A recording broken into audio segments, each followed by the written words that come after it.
सिंध हज़ारे मसइलनि में जकड़ियल आहे। ख़ासि करे धाड़ियल कल्चर सिंध वासियुनि जो साह मुठि में करे छॾियो आहे। उत्तर सिंध जा कशमोर, कंधकोट, जिकमबाद, शिकारपुर, सखर, घोटकी ॼण त अमन अमान ख़राबु करण लाइ धाड़ियलनि ठीके ते वठी छॾिया आहिनि।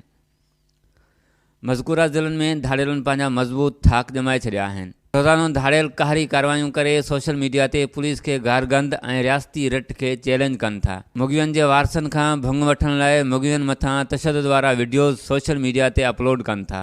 हींअर धाड़ियल मासूम मुगियुनि जे इज़तनि सां खेॾण वारियूं बेहूदा हरकतुनि ते लही पिया आहिनि। गच अरसो अॻु घोटकी जे कच्चे वारे रावती वारे इलाइक़े में धाड़ियलनि पारां हिकु मुगी नौजवान सां ज़्यादती करण वारी वीडियो सोशल मीडिया ते रखी। 3 ॾींहं अॻु कंधकोट कशमोर जे कच्चे वारे इलाइक़े रावती में धाड़ियलनि हिकु दफ़ो ॿीहर घोटकी जे धाड़ियलनि वारो बेगरताणो अमल अपनाईंदे हिकु मासूम नीगर सां ज़्यादती जी वीडियो सोशल मीडिया ते अपलोड कई आहे।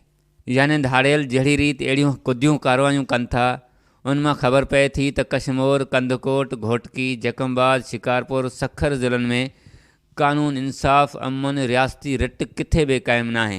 हू वारदात करे सवलाई सां फ़रार थी वञनि था। अॼु ताईं अमन अमान क़ाइमु कंदड़ पुलिस अमलदारनि को धाड़ियल क़ाबू न कयो आहे।